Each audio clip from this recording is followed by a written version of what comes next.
আজকে তোমাদেরকে একটা খুব সুন্দর টিপস দেখাবো, প্রত্যেকের কাজে লাগবে। তো দেখো, এই সময়টা স্কিন কিন্তু খুব ড্রাই হয়ে যায়।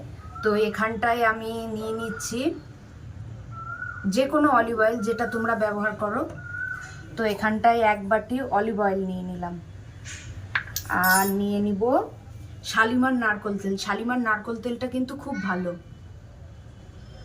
তো এখন তো অনেকেই বডি লোশন মাখছে কিন্তু গায়ে কিছুই থাকছে না, অলিভ অয়েলও থাকছে না, বডি লোশনও থাকছে না।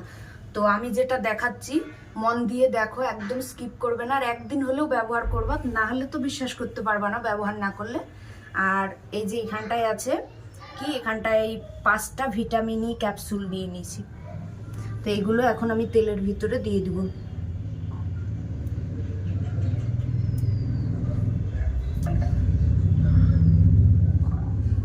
বাবা ফুটো বললাম তাও বেরোচ্ছে না কেন?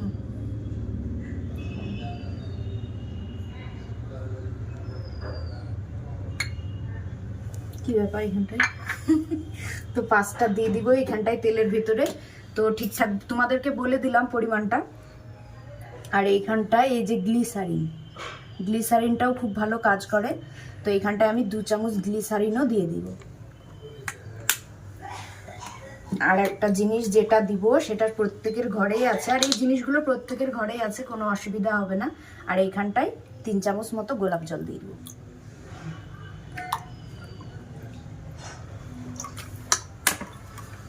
তো এইখানটায় আমার জিনিসগুলো প্রায় প্রত্যেকটা জিনিসই মেশানো কমপ্লিট। আর এইগুলো মানে ঠিকঠাকভাবে করা হয়নি, ফুটো করা হয়নি, তার জন্য মিশছে না। তো আমি পরে এইগুলো মিশিয়ে নিব।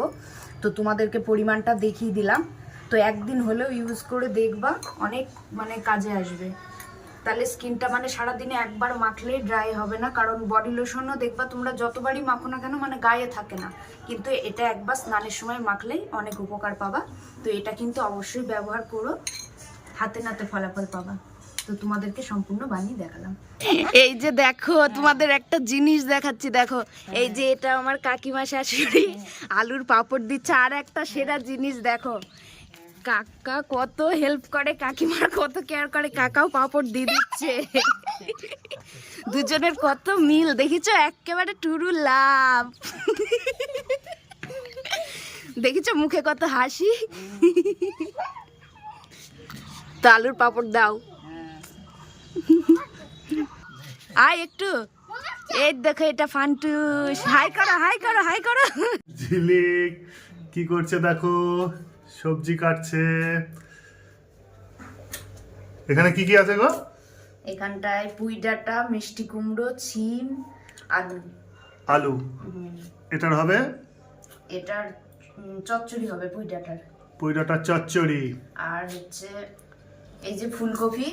ফুলকপি, এই ফুলকপিটা কিন্তু আমি মাথায় গুজবো না, এটা দিয়ে আমি রান্না করব। তো ফুলকপি আলু দিয়ে বাটা মাছ হবে।